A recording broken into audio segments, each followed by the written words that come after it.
Shalom umat Allah yang diberkati Tuhan dimanapun Anda berada. Saya percaya kebaikan, kemurahan, kasih sayang dan berkat Allah melimpah bagi kita anak-anaknya.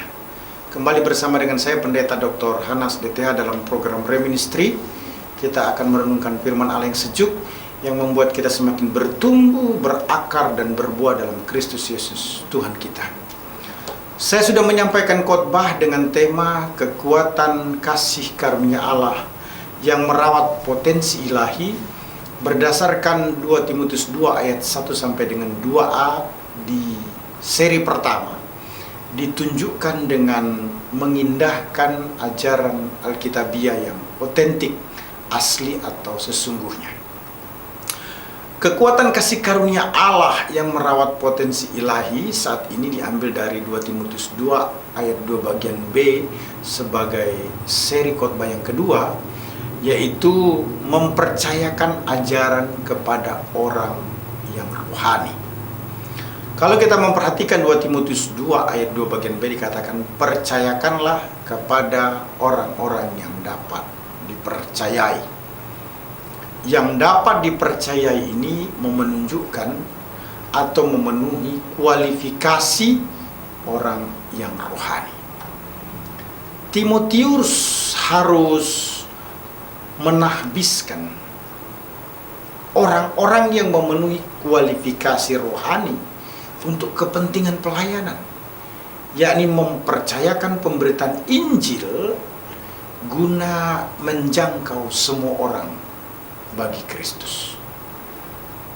Ada dua hal yang Timotius harus perhatikan dalam menahbiskan hamba-hamba Tuhan, yaitu ketaatan atau ketulusan.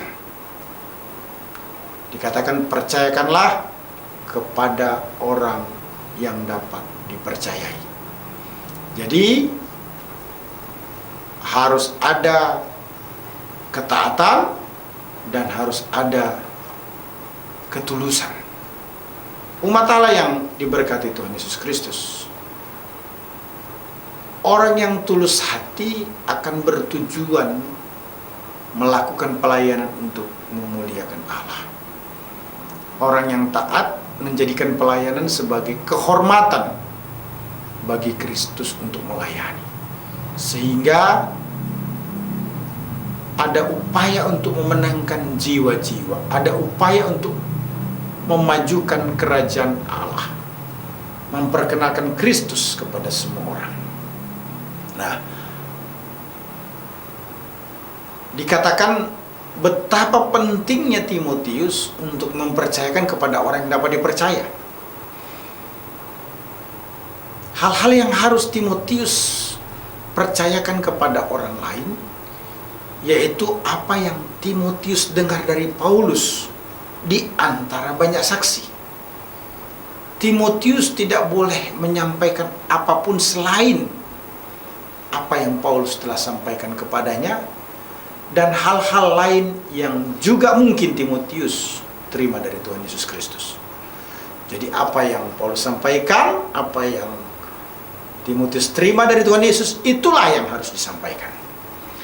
Timotius harus mempercayakan yang diterima baik dari Paulus maupun Kristus sebagai sesuatu yang bernilai, yang kudus, yang harus dijaga, yang harus disebarkan dengan murni dan tak bercacat kepada orang lain. Orang-orang yang akan Timotius percayakan untuk hal-hal rohani ini haruslah orang-orang yang setia, yaitu orang yang dapat dipercaya, orang-orang yang memiliki ketulusan hati. Walaupun ada orang-orang rohani yang setia, namun pelayanan harus dipercayakan oleh Timotius kepada yang lain. Kenapa? Karena Timotius adalah seorang hamba Tuhan yang diberi kewenangan oleh Tuhan melalui Rasul Paulus. Tidak ada seorang pun yang boleh ikut campur tanpa izin Timotius dalam pelayanan. Pelayanan dipercayakan kepada orang-orang yang memenuhi kualifikasi rohani. Perhatikan baik-baik, kualifikasi rohani pelayan Tuhan yang merawat potensi ilahi itu sebenarnya ada dua. Dewasa rohani dan juga memimpin keluarga dengan baik. Kalau kita cek dalam 1 Timotius 3 ayat yang kedua sampai dengan ayat yang ketujuh. Perhatikan baik-baik. Yang pertama adalah kedewasaan rohani. Kedewasaan rohani dari setiap pelayan Tuhan akan tercermin dari sikapnya dalam kehidupan sehari-hari, serta ketika dia menghadapi persoalan-persoalan yang muncul. Orang yang dewasa rohani tak bercacat. Itu 1 Timotius 3 ayat 2 bagian A.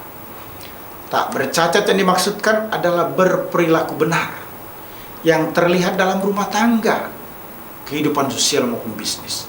Tak bercacat juga bermakna memiliki reputasi yang baik atau menjadi teladan bagi semua orang. Dewasa rohani juga berarti dapat menahan diri. 1 Timotius 3 ayat 2 bagian C. Dapat menahan diri ini merupakan perwujudan dari pengendalian diri yang tinggi dalam berbagai aspek. Dewasa rohani juga berarti bijaksana. 1 Timotius 3 ayat 2D. Bijaksana harus dimiliki oleh seorang pelayan Tuhan karena digunakan untuk mengatur pelayanan atau mengurus rumah Allah. Orang yang dewasa rohani juga sopan. 1 Timotius 3 ayat 2 bagian E. Sopan berarti berkelakuan tertib dan anggun. Suatu sifat yang dihasilkan dari kelakuan yang tertib, memiliki tata krama yang baik dalam pergaulan. Dewasa rohani juga suka memberi tumpangan. Dalam 1 Timotius 3 ayat 2 bagian F dijelaskan. Memberi tumpangan tidak boleh dilakukan dengan bersungut-sungut, melainkan dilakukan dengan sukacita. Dewasa rohani bukan peminum. 1 Timotius 3 ayat 3 bagian A.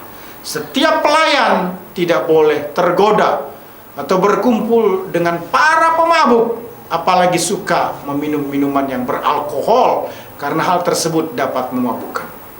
Dewasa rohani bukan pemarah, sebagaimana dijelaskan dalam 1 Timotius 3 ayat 3 bagian B. Setiap pelayan tidak boleh suka bertengkar, tidak boleh memukul atau berkelahi. Sebaliknya harus bersikap ramah terhadap semua orang, terutama terhadap jemaat yang dilayani. Dewasa rohani juga berarti orang tersebut sikapnya pendamai. 1 Timotius 3 ayat 3 bagian C. Orang yang berdamai adalah pelayan yang menjadi tidak boleh memfitnah, yang harus bersikap ramah, lemah lembut terhadap semua orang, terutama jemaat yang digembalakan. Dewasa rohani juga berarti bukan hamba uang. Setiap pelayan Tuhan harus mampu mencukupkan diri dengan segala kebutuhan finansial dengan apa adanya, sebab Tuhan selalu menyertai untuk memberkati. Dewasa rohani juga bermakna bukan seorang yang baru bertobat. Jika seorang baru bertobat, dipastikan menjadi pelayan Tuhan yang berpotensi untuk menjadi sombong. Dewasa rohani juga, kalau kita cek dalam 1 Timotius 3 ayat yang ke-7, adalah orang yang mempunyai nama baik. Ada satu kesaksian yang baik dari setiap pelayan, di mana harus terbukti, tidak dapat disangsikan oleh jemaat dan masyarakat bahwa orang tersebut adalah orang yang baik. Selanjutnya, mampu memimpin keluarga dengan baik. Itu bisa kita cek dalam 1 Timotius 3 ayat 2 bagian B, ayat 4 sampai dengan ayat yang kelima, yaitu suami dari satu istri. Setiap pelayan Tuhan tidak boleh berpoligami. Pelayan Tuhan tidak boleh berpoliandri dan tidak tersangkut dengan masalah seksual, baik untuk masa lalu maupun masa kini.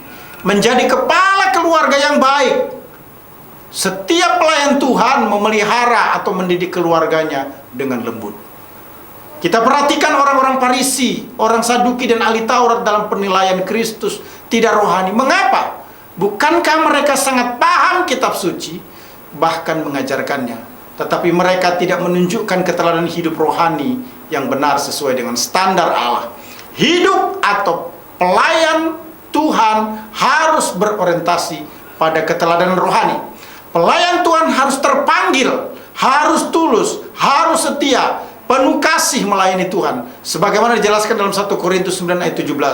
Kalau aku memberitakan Injil karena kehendakku sendiri, aku mempunyai upah. Namun kalau itu bukan kehendakku, ini adalah tugas yang dipercayakan kepadaku. Pelayan Tuhan harus menguasai diri, rendah hati untuk memikat hati umat, bukan menghakimi, sehingga mendapatkan keleluasaan melayani umat Allah. Sebagaimana dijelaskan dalam 1 Korintus 9 ayat 27. Tetapi aku melatih tubuhku dan menguasai seluruhnya, supaya sesudah memberitakan Injil kepada orang lain, jangan aku sendiri ditolak. Pelayan Tuhan menjadi sangat unggul bila menunjukkan keteladanan rohani. 1 Timotius 4 ayat 1 menjelaskan, jangan seorang pun menganggap engkau rendah karena engkau muda. Jadilah teladan bagi orang-orang percaya dalam perkataanmu, dalam tingkah lakumu, dalam kasihmu, dalam kesetiaanmu, dan dalam kesucianmu.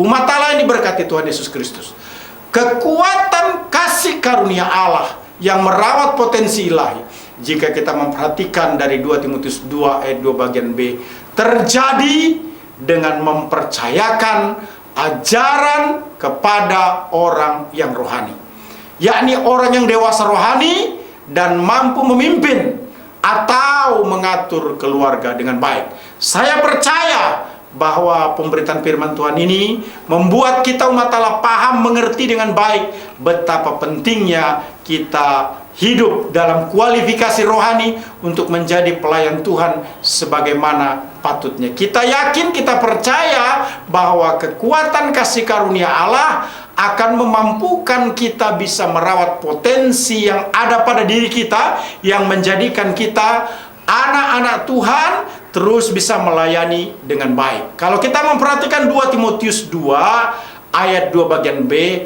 maka kuncinya adalah mempercayakan ajaran kepada orang yang rohani.